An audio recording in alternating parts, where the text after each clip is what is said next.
Hello everyone, welcome to MCN Television. I am Lisa Thotumari presenting you the news roundup of India for the past week. And you are watching India This Week. We have celebrated Labor Day last week. It was a rededication of social and economic achievements of workers. Moreover, it is a symbolic and happy end of summer. First of all, highlights of India this week. Prime Minister Dr. Manmohan Singh says he has nothing to hide in Colgate allegations. Indian currency and stock market is on surge as Dr. Raghuram Rajan took charge as Governor of Reserve Bank of India. Sonia Gandhi is in US for routine checkups as she has felt uneasiness while attending Parliament. India places its first military satellite, GSAT-7, at a height of 36,000 kilometers above Earth's surface. Airplane travel in India to shoot up.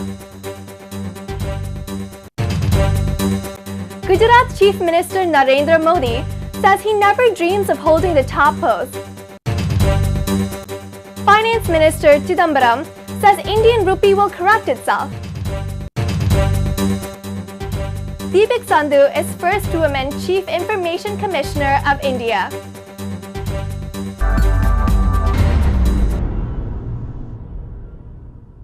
Now, news in detail. Prime Minister Dr. Manmohan Singh said his government has nothing to hide on Colgate and it will facilitate the probe into all coal block allegations.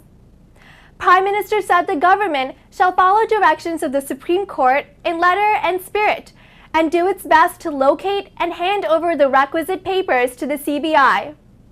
However, the opposition said the Prime Minister has not answered any of the queries raised. The opposition has been making scathing attacks on the government, alleging nepotism and favoritism in coal block allocation. Members of the BJP said the file missing is an attempt to destroy the evidences and proof of crime. Former chief economist of International Monetary Fund, Raghuram Rajan, on Wednesday took over as the 23rd governor of the Reserve Bank of India.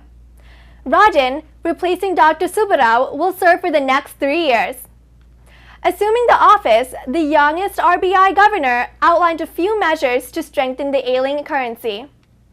Rajan said, "The task today is to build a bridge to the future over the stormy waves produced by global financial markets." He added that he would preserve the value of the currency.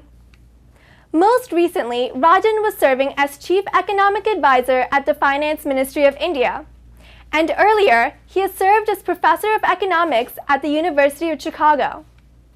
Rajan's appointment has instantly boosted consumer confidence, and Indian currency, as well as Sensex index, is back on an upward trend. Congress President Sonia Gandhi, who was admitted to All India Institute of Medical Sciences due to uneasiness last week, left for the US for her regular medical checkup. She has undergone a surgery in the US for undisclosed ailment in August 2011. While attending the Parliament session last week, she had complained of chest pain and exhaustion. Party General Secretary Janardhan Dwivedi said Mrs. Gandhi had gone for regular checkups that happens after every 6 months. He said that her checkups was due since her last visit abroad in September 2012. Dwivedi said Mrs. Gandhi was perfectly fine when she was released after some tests in the AIIMS. Scientists informed that the communication antenna of GSAT-7, including the UHF helix antenna, were deployed successfully. The satellite was launched on August 30th by the Ariane 5 launch vehicle from French Guiana. GSAT-7 will be functional by end of September and help in space-based communication for Indian Navy. As an after effect of the depreciation of the rupee, the cost of air travel in India will shoot up. In view of the higher operating costs, most of Indian airlines are set to raise their ticket prices. Jet Airways has already raised fares by 25%.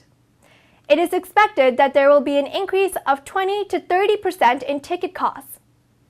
No-frill airline SpiceJet said it has no option but to hike fare to neutralize the impact of escalating costs. Higher price for jet fuel and fall of rupee acted as double whammy for the airline operators. Since May, the rupee has depreciated around 20% against the US dollar, while the price of jet fuel has climbed 20%.